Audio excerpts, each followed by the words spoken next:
So hello guys, welcome back to my channel. So दोस्तों, इस video में बात करने वाले हैं बैंक निफ्टी की वीकली एनालिसिस का और साथ ही साथ इंट्राडे में मंडे को हम किस तरह ट्रेड कर सकते हैं। निफ्टी का वीडियो मैंने ऑलरेडी कल डाल दिया था, तो वो भी आप जाके देख सकते हो। और जैसा हमने बात करी थी लास्ट वीक की, कहीं ना कहीं बैंक निफ्टी ने वीकली चार्ट पे एक इनसाइड कैंडल पैटर्न बनाया है। और वो पैटर्न जब मैं आपको पीछे भी दिखाया था कि हिस्ट्री में भी जब भी वो पैटर्न बना है तब भी मार्केट में चला है, तो मैंने आपको पीछे बैक टेस्ट करके दिखाया था। तो अगेन वही चीज हुई। हमने बात करी थी 45,220 के नीचे पोजीशन बनाएंगे हम, और टारगेट हमारा 45,500 तक का दिया था मैंने। और मार्केट ने ऑलमोस्ट लो जो मारा है अपना 44,279 का मारा है। तो कहीं ना कहीं मार्केट में यहाँ पे आपको मोर देन 1000 पॉइंट, मतलब ऑलमोस्ट 900 पॉइंट के आसपास का प्रॉफिट मिला होगा। मैं मान लेता हूँ 200-300 पॉइंट आपसे छूट गए होंगे, तब भी 500-600 पॉइंट का पोजिशनल प्रॉफिट आपको मिला होगा इस पैटर्न से। जैसा मैं कहता हूँ कि कलर बहुत इंपॉर्टेंट होता है इनसाइड कैंडल में। और यहाँ पे अगर आप देखोगे तो ग्रीन और रेड और प्रॉपर इनसाइड कैंडल बनी थी और बहुत ही अच्छा पैटर्न था और चला। लेकिन ये तो हो गया, अब आगे क्या हो सकता है? देखो, आगे सबसे पहले वीकली चार्ट पे अगर हम देखें तो वीकली चार्ट पे मार्केट में बहुत ही सिंपल सा एक ब्रेकआउट एंड रिटेस्ट दिख रहा है। वो कैसे, वो मैं बताता हूँ आपको। यहाँ पे अगर मैं देखूँ तो अगर आप ध्यान से देखो तो अब सीधे ये वाला लेवल मार्क करो 44,150 के आसपास का। मार्केट का ऑल टाइम हाई था। मार्केट ने ब्रेकआउट नहीं कर पा रहा था। मार्केट ने ऑलमोस्ट 6 या 7 हफ्ते निकले, स्ट्रॉन्ग ब्रेकआउट हुआ। मार्केट यहाँ से ऊपर जाना चाहिए था, ऊपर गया, रिटेस्ट करा। अब यहाँ से मार्केट को नई रैली अपनी स्टार्ट कर देनी चाहिए। लेकिन व्हाट इफ की मार्केट ये नहीं करता है? जैसा मैं हमेशा कहता हूँ कि आपको दोनों साइड की एनालिसिस करनी है। आप कभी भी मार्केट में 100% नहीं, कभी भी कुछ सोच सकते, क्योंकि मार्केट 100% कभी हो ही नहीं सकता। ठीक है। अगर मार्केट में यहाँ पे लाइक ब्रेकआउट लेवल लिया है, और आप एक चीज और देखो, मार्केट में एक इंपॉर्टेंट ऑब्जर्वेशन और है। अगर इसको, तो मैं एक चीज ये देख लेता हूँ कि यहाँ पे ब्रेकआउट को रिटेस्ट करा है, लेकिन आप ध्यान से देखो तो मार्केट में ये एक जोन था। मार्केट ने इसके नीचे भी क्लोजिंग नहीं दी, अभी भी मार्केट 44,800 के ऊपर स्ट्रांगली सस्टेन कर रहा है। तो कहीं ना कहीं 44,800 का जोन मार्केट के लिए बहुत ही स्ट्रांग सपोर्ट की तरह काम कर रहा है। ठीक है। तो अब हमें आगे क्या करना हो सकता है? जैसा मैं आपको हमेशा बताता हूँ कि वीकली चार्ट के ऊपर आप एक लाइक ब्रॉडर व्यू ले सकते हो, पोजिशन ले सकते हो। अब मार्केट में सीधा सीधा अगर मैं इसके लो के नीचे दोबारा आता हूँ, अगर मैं यहाँ से दोबारा आता हूँ, तो कहीं ना कहीं मार्केट में ये वाली रेंज बनी है, इसके लो रेंज को हिट करेगा मार्केट। तो कहीं ना कहीं 43,440 तक भी जा सकता है। तो ये एक पॉसिबिलिटी है मार्केट की। और मार्केट में ऊपर की क्या पॉसिबिलिटी है? अब देखो, ऊपर की पॉसिबिलिटी के लिए अगर मैं यहाँ से देखूँ सिर्फ वीकली चार्ट पे, तो कहीं ना कहीं मुझे ये दिख रहा है कि 44,800 के ऊपर मार्केट सपोर्ट ले रहा है। तो यहाँ से लेकर अगर मैं ऊपर जाता हूँ, तो यहाँ पे मेरे को कोई भी ऐसा लेवल नहीं दिख रहा मल्टीपल टाइम टेस्ट। तो एक लेवल मुझे ये दिख सकता है 45,650 के आसपास का, लेकिन नहीं दिख रहा। तो इसके लिए मुझे डेली चार्ट पे जाना पड़ेगा। तो मैं डेली चार्ट पे चलता हूँ कि डेली चार्ट पे बाइंग का ऐसा कौन सा जोन बनेगा जहाँ पे स्ट्रॉन्ग बाइंग आ सकती है। देखो, अभी तक मैंने आपसे क्या बात करी कि अगर किसी को सेलिंग की पोजीशन बनानी है तो वो कहाँ बना सकता है? वो हमारा जैसे ही मार्केट में, अगर आप ध्यान से देखोगे डेली चार्ट पे भी सेम चीज हुई। ब्रेकआउट हुआ, मार्केट ने एक सपोर्ट बनाया, फिर निकला, फिर मार्केट ने ऊपर थोड़ी कंसोलिडेशन रेंज बनाई, नीचे निकला, ये ब्रेकडाउन हुआ, ये रिटेस्ट हुआ और नीचे आया। मार्केट ने ये वाला सपोर्ट तोड़ने की कोशिश तो करी, लेकिन मार्केट ने रिक्लेम कर लिया उसको। अब जो कैंडल बनी है जिस तरह की डेली चार्ट पे, अगर आप ध्यान से देखोगे तो ना तो बायर्स की कैंडल है ना सेलर्स की कैंडल है, क्योंकि मार्केट में आपको दोनों साइड विक दिखेगी। तो ऊपर से सेलर्स ने भी फेंका है और नीचे से बायर्स ने भी उठाया है। बस स्ट्रॉन्ग ऑब्जर्वेशन ये है कि मार्केट का ये स्ट्रॉन्ग सपोर्ट था, इसके ऊपर ही क्लोजिंग हुई है। तो कहीं ना कहीं मार्केट में अभी क्या कह सकते हैं हम? अभी अगेन अगर मार्केट 45 इंट्राडे की पॉइंट ऑफ व्यू से बात करूं अगर मैं, तो 45,500 के नीचे, 44,500 के नीचे दोबारा जाता है मार्केट, तो फिर से नीचे आ सकता है। इंट्राडे के स्पेसिफिक लेवल में आपको बताता हूँ अभी, बट एक ऑब्जर्वेशन बता रहा हूँ मैं आपको।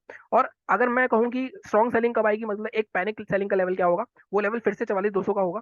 इसके नीचे मार्केट में सीधे सीधे हमें इस तरह की एक कैंडल दोबारा से देखने को मिल सकती है, जो कि 1000 पॉइंट के आसपास होती है। 2 दिन में ऐसा हो सकता है। ठीक है। तो हमारा कंक्लूजन क्या निकला? अगर किसी को पोजीशन बनानी है तो 44,200 के नीचे बनाएगा। और टारगेट हमारे क्या रहेंगे? टारगेट 43,440 की बजाय मैं रखूंगा टारगेट आपका 43,600। तो यहाँ पे 700-800 पॉइंट का हमें टारगेट देखने को मिल सकता है।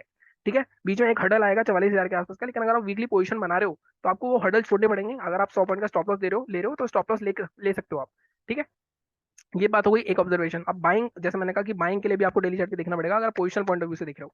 तो बाइंग के लिए अगर मैं बात करूं, तो यहाँ पे देखो, जब अभी मार्केट में जैसे मैंने कहा कि जिस तरह की कैंडल बनी है उसके हिसाब से कोई भी बाइंग का लेवल नहीं दिखेगा। लेकिन अगर मैं थोड़ा पीछे जाके देखूं तो मैं एक लेवल मार्क करता हूँ आपके लिए।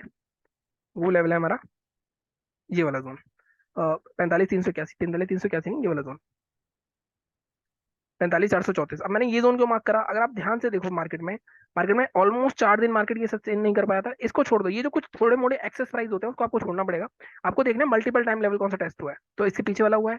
इसका मार्केट ने यहाँ पे ब्रेकआउट करा, रिटेस्ट करा, ऊपर गया, फिर मार्केट ने यहाँ पे सपोर्ट लेने की कोशिश करी 2 दिन, लेकिन मार्केट ने अल्टीमेटली इसका ब्रेकडाउन कर दिया। ठीक है। साथ ही साथ अगर आप देखोगे, हम क्या ढूंढ रहे हैं? हम भी ढूंढ रहे हैं बाइंग का कौन सा लेवल है जहाँ पे स्ट्रॉन्ग बाइंग आएगी, जहाँ पे पोजिशन बनाई जा सकती है। अगर मैं यहाँ पे एक ट्रेंड लाइन बनाऊं तो मार्केट में ये ट्रेंड लाइन टूटी, इसका रिटेस्ट भी हो गया, लेकिन अभी पूरी तरह से रिटेस्ट नहीं हुआ है। तो मार्केट में कोई भी बाइंग आनी चाहिए। तो जब तक मार्केट इस ट्रेंड लाइन के ऊपर है, वो कभी भी करे, कोई ग्रीन कैंडल क्लोज नहीं करता है, तब तक मार्केट में आप ये नहीं कह सकते कि मार्केट में स्ट्रॉन्ग बाइंग आ जाएगी। इसके अंदर आना पड़ेगा मार्केट को पहले बाइंग करने के लिए। तो अगर मैं आपको बोलूं तो बाइंग के लिए आपको थोड़ा वेट करना पड़ सकता है। एक एग्रेसिव लेवल जरूर दे सकता हूँ आपको कि आप इसके ऊपर बाय कर सकते हो, हाई के ऊपर 4500 के ऊपर, लेकिन ऊपर स्ट्रॉन्ग रेसिस्टेंस है 45,500 के ऊपर।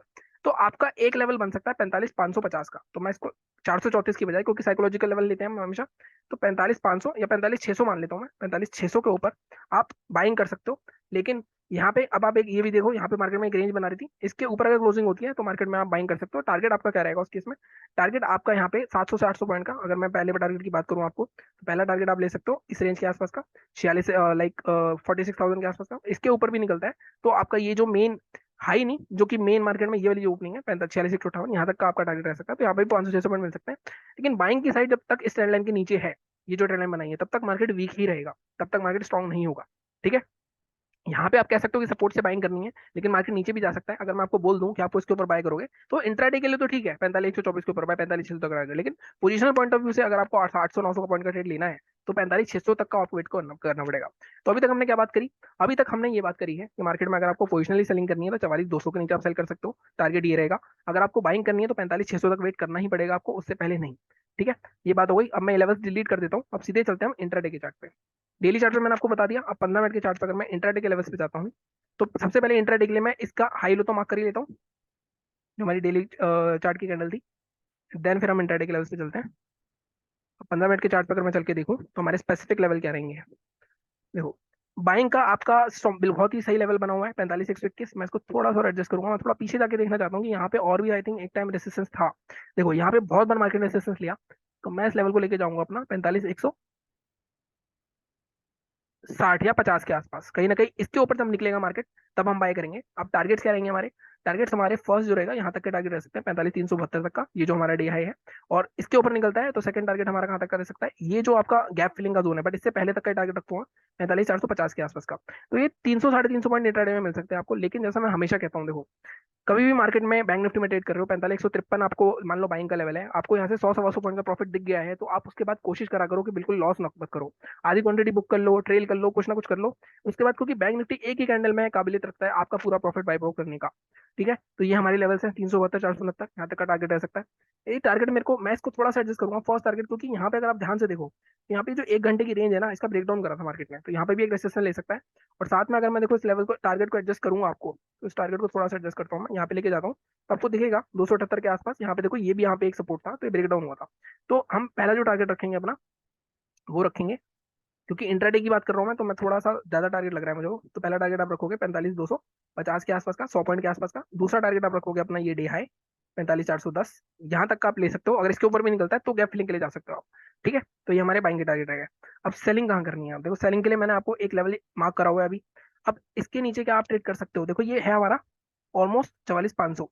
44,500 मतलब, अब यहाँ पे देखो, जब साइकोलॉजिकल लेवल है, मैं फिर बोलता हूँ आपको, साइकोलॉजिकल लेवल के 50 पॉइंट नीचे और 50 पॉइंट ऊपर वॉलेटाइल जोन रहता है।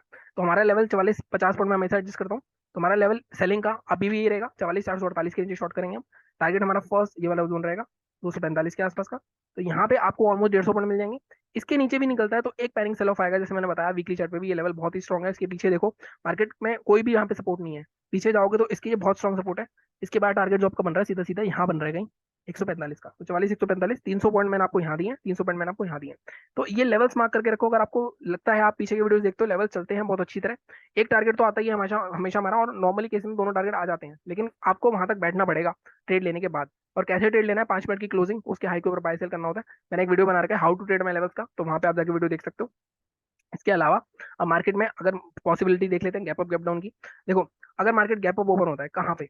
45,150 के आसपास। तो मार्केट बहुत बार रेसिस्टेंस ले चुका है 45,150 के आसपास। देखो, यहाँ पे गिर गया, यहाँ गिर गया, यहाँ गिर गया। तो कहीं ना कहीं यहाँ पे ये सेम चीज रिपीट होने के चांसेस कम है। लेकिन अगर आपको पहले 5 मिनट में मान लो यहाँ पे अच्छी खासी शूटिंग स्टार देखने को मिल गई रेड कलर की, तब आप उसके नीचे शॉर्ट करके एक चांस ले सकते हो। लेकिन अगर मार्केट फिर आपका स्टॉप लॉस हिट करता है, तो इमीडिएटली रिवर्स करके पोजीशन आप अपने हमारे लेवल्स के हिसाब से ट्रेड कर सकते हो। एक तरीका ये है। और मार्केट में अगर मान लो गैप डाउन ओपन हो जाता है, तो 44,500 के आसपास कहीं गैप डाउन ओपन होता है, तो ऑब्वियसली वहाँ पे फिर जो साइकोलॉजिकल लेवल है, वहाँ पे पुट राइटर और कॉल राइटर फाइट करेंगे। तो यहाँ पे एक रेंज बनेगी, तो जिस साइड भी निकलेगा उस साइड आप 150-200 पॉइंट के लिए टारगेट के लिए जा सकते हो। लेकिन जैसा मैं हमेशा कहता हूँ, टारगेट आपके बैंक निफ्टी में 100-125 पॉइंट पहला टारगेट होना चाहिए आपका। उसके बाद उसमें भी आपको बहुत अच्छा प्रॉफिट हो सकता है, अगर आपका वॉल्यूम और क्वांटिटी रिस्क मैनेजमेंट सब कुछ सही है। तो ये कोशिश करा करो हमेशा। ठीक है, बाकी मैं और भी काफी सारे कंटेंट लाने वाला हूँ। बाकी चैनल को ज्यादा से ज्यादा शेयर करो। आई डोंट नो एल्गोरिथम को क्या हो गया है, कुछ हमारे को सपोर्ट नहीं कर रहा है, I don't know why, but channel पे व्यूज थोड़े कम हो गए हैं। थोड़े बहुत बंदे भी आई थिंक कम हुए हैं, मतलब कम तो नहीं हुए, बट मैं चाह रहा हूँ 2,000 बंदे हो जाएं बहुत जल्दी से जल्दी, ताकि मैं और थोड़ा और कंटेंट सोच सकूँ। तो बाकी टेलीग्राम चैनल भी ज्वाइन कर सकते हो आप अपडेट्स के लिए, जो मैं इंट्राडे में ड्यूरिंग द मार्केट देता हूँ। बाकी चैनल को इसी तरह सपोर्ट करो, लाइक करो, शेयर करो, सब्सक्राइब करो। Thank you so much.